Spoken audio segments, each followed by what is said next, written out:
Halo semua, ketemu lagi dengan saya Agustinus dari Admin Cerdas Indonesia. Kali ini sama seperti video sebelumnya, saya lebih mau memberikan sebuah konsep ya. Saya akan memberikan sedikit lebih detail dibandingkan yang seperti kemarin yang videonya panjang banget sampai hampir 40 menit ya.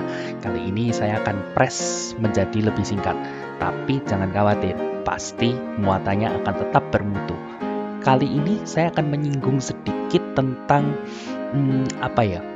ini adalah sebuah percakapan yang sering banget terjadi di grup antara member-member admin cerdas dan kru dari admin cerdas.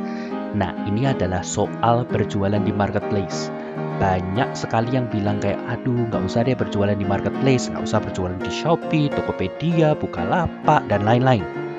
Kenapa? Karena mereka khawatir, wah hargaku nggak bersaing, karena supplierku ini jualnya lebih mahal. Nah, kali ini saya mau sedikit menguak mitos ya.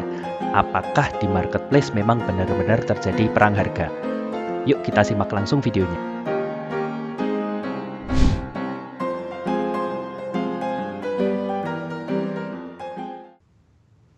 Oke, sekarang kita masuk ke main topiknya ya.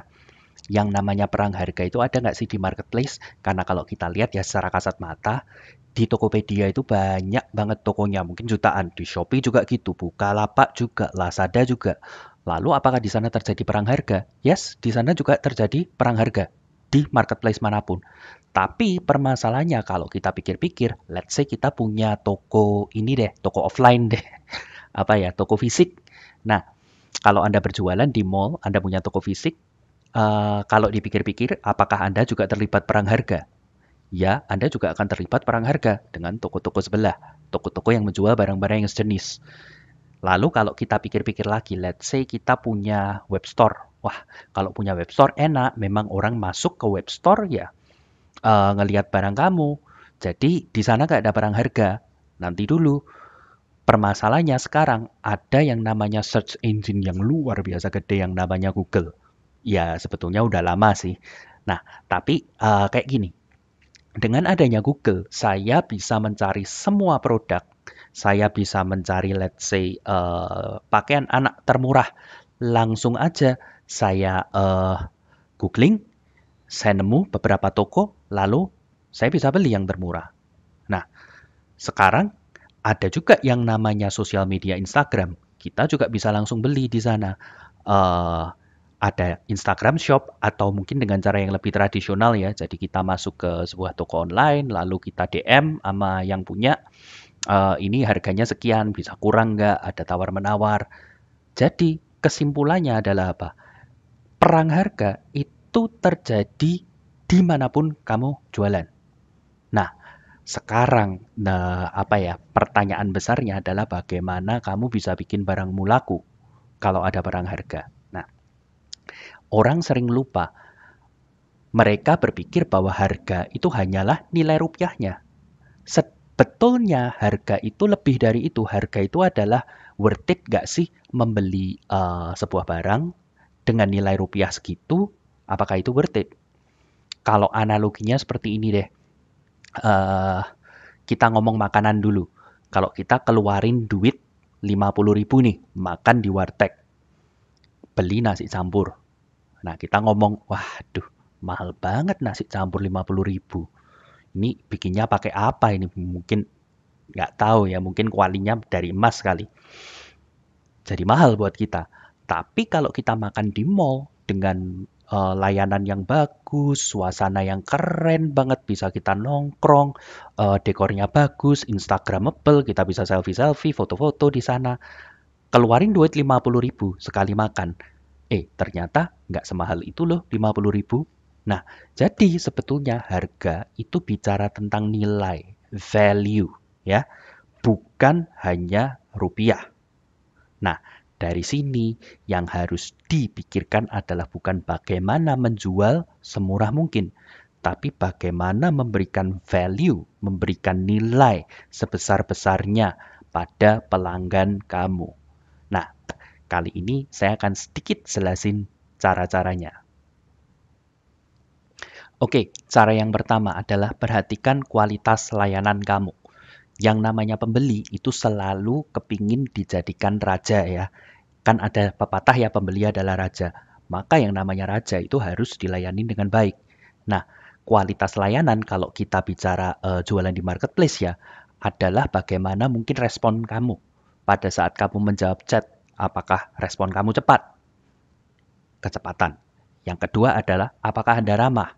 Karena kayak gini, berdasarkan pengalaman saya kalau belanja ya di marketplace, banyak banget toko-toko yang misalkan ditanya ya, barangnya ready nggak sih? Jawabannya jutek abis, ketus banget. Lihat dulu dong di deskripsi, ready nggak lo? Well, kalau dari saya sih, karena banyak banget toko yang stoknya ini nggak beres. Di marketplace ngomong ada, tapi begitu saya tanya, ternyata nggak ada. Otomatis buat saya ya, akhirnya saya tanya dong. Nah, pada saat saya tanya, dibalesin kayak gitu, kan juga, wah, walaupun kamu jualan barang ini, dan barang ini harganya murah, saya nggak peduli, saya nggak mau di treat seperti itu. Nah, kualitas layanan ini juga bicara, let's say Anda accept-nya cepat, packing Anda bagus, mungkin Anda tambahkan kata-kata yang apa ya, yang menyemangati atau ucapan terima kasih, Anda bikinin kartu, Anda apa ya, dalamnya Anda kasih bubble wrap supaya barangnya nggak pecah, nggak rusak. Nah, ini juga dinamakan kualitas layanan nih. Nah, kalau Anda memang terkenal sebagai toko yang seperti itu, maka kalau saya nih sebagai pembeli, saya akan mending beli di toko kamu daripada beli di toko-toko lain yang harganya murah tapi layanannya nggak seperti kamu, ya. Jadi di sini kamu bisa pasang harga lebih tinggi karena kamu tahu kamu punya layanan yang lebih bagus. Oke? Nah, yang kedua adalah naikkan bintang atau penilaian toko kamu. Ini hubungannya kental banget nih sama yang namanya kualitas layanan. Semakin layananmu bagus, semakin customer kamu, pelanggan kamu jadi puas. Nah, kalau pelanggan kamu jadi puas, mereka ini likely ya, apa sih? Mereka ini mungkin kemungkinan besar memberikan bintang tinggi ke kamu. Bintang 4, bintang 5. Nah, kalau toko kamu memiliki review atau rating review ya, yaitu bintang 4 atau bintang 5, ntar kan rata-ratanya biasanya ya nggak 5 gitu ya, 4,8, 4,7. Nah, semakin tinggi itu saya jadi makin percaya kalau saya pembeli. Jadi saya ngelihat, wah toko ini bintang 5 nih, penjualannya udah banyak nih. Lalu harganya let's say, ini ya kalau kita ngomong, let's say saya kepingin beli apa ya, baju nih. Bajunya harganya 150.000. Lalu saya bandingin, ada nggak ya yang lebih murah? Ada ternyata. Harganya mungkin 135.000, 140.000. Tapi ini tokonya penilaiannya mungkin nggak bagus, atau bahkan nggak ada penilaian. Lalu saya masuk diskusinya juga nggak ada. Apa ya, testimonialnya juga nggak ada. Well, kalau buat saya sih, lebih aman kayaknya saya beli yang 150.000 daripada saya beli yang 135.000, tapi tokonya tanda tanya. Ini belum tentu ntar packingannya mungkin jelek lah, atau apa ya, pengalaman yang saya terima mungkin nggak sebagus toko yang menjual barang 150.000, walaupun barangnya sama persis. Ya, saya tidak akan membeli yang termurah, tapi risiko jadinya mungkin barangnya rusak, packingannya nggak jelas, salah kirim lagi. Lebih baik saya cari toko dengan bintang 5, bintang 4,8, bintang 4,7. Buat saya ini sangat terpercaya. Nah, seperti itu juga psikologi atau kondisi psikologi pembeli. Kebanyakan seperti itu. Kalau memang melihat toko yang lebih bagus, yang dengan testimonial lebih bagus, itu akan menumbuhkan yang namanya rasa percaya. Nah, karena kita percaya, akhirnya kita jadi mau beli, walaupun harganya lebih mahal. Yang ketiga, perbanyak review pembeli. Minta kalau perlu. Nah, ini hubungannya juga yang tadi, rating review. Ada yang namanya rating, yaitu memberikan penilaian. Ada juga yang namanya review, atau sifatnya adalah testimonial. Nah, yang namanya review ini itu jauh lebih believable. jauh lebih dipercaya sama orang. Kalau saya scroll biasanya kalau di marketplace, saya scroll ke bawah, saya lihat, wah ini agen ini packingannya rapi, top seller. Wah agen ini pengirimannya cepat, responnya bagus. Saya langsung, wow, oke, ini toko legit banget nih, ini toko oke banget nih. Saya lebih percaya daripada rating. Nah, permasalahannya, nggak semua pembeli itu mau ninggalin kamu review. Yang harus kamu lakukan apa? Minta, ya. Jelasin aja. Halo Kak, saya lihat barang udah diterima ya. Apakah sesuai dengan kondisinya Kak? Apakah mungkin ada keluhan-keluhan?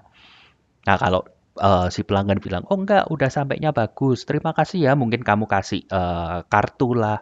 Wah, terima kasih ucapannya dan lain-lain. Nah, kamu bisa ngomong nih sama pelanggan kamu, Kak, kalau boleh minta tolong ya, kasih saya bintang 5, kasih saya senyum. Nah, kalau kakakmu memang berkenan, tolong kasih saya testimonial di sana. Jadi kakak bisa ceritakan nih, mungkin kalau kakak sukanya apa, dan lain-lain. Ya. Tapi yang Anda harus tahu, yang kamu harus tahu, yang namanya testimonial kalau di marketplace itu powerful banget. Ya. Itu adalah hal yang paling pertama saya cek di sebuah toko. Testimonialnya banyak nggak? Testimonialnya oke nggak? Apalagi kalau di marketplace ya, bisa kasih testimonial plus foto. Nah, ini sangat wow. Permasalahannya orang memberikan testimonial itu nggak segampang itu. Tadi udah saya jelaskan ya. Yang jadi masalah yang lebih besar lagi, kalau kamu memberikan layanan yang jelek, ya, mereka jauh lebih mungkin untuk mereview negatif. Ini juga psikologinya manusia. Manusia tuh lebih suka ngomong, wah ini jelek, ini jelek, ini jelek. Mereka akan komplain. Nah, komplainnya apalagi di dunia maya ya, komplainnya langsung ceplas-ceplos.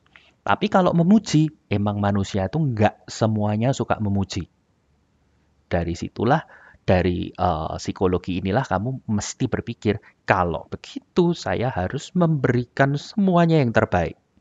Karena walaupun saya memberikan yang terbaik, belum tentu orang bakal muji, kasih review positif.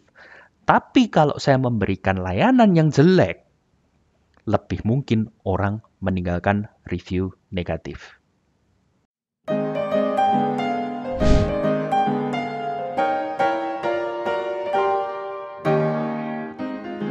Oke, saya harap ketiga tips yang sudah saya bagikan bisa kamu praktekkan karena saya yakin kalau kamu sudah praktekkan ini terus-menerus secara konsisten, saya yakin toko kamu akan jauh lebih ramai walaupun mungkin hargamu lebih mahal dari pesaingmu. Kalau kamu merasa apa yang sudah saya bagikan ini berguna, jangan lupa tinggalkan like. Kalau ada pertanyaan, Anda bisa langsung komen. Oke, selamat berjualan. Semoga sukses selalu.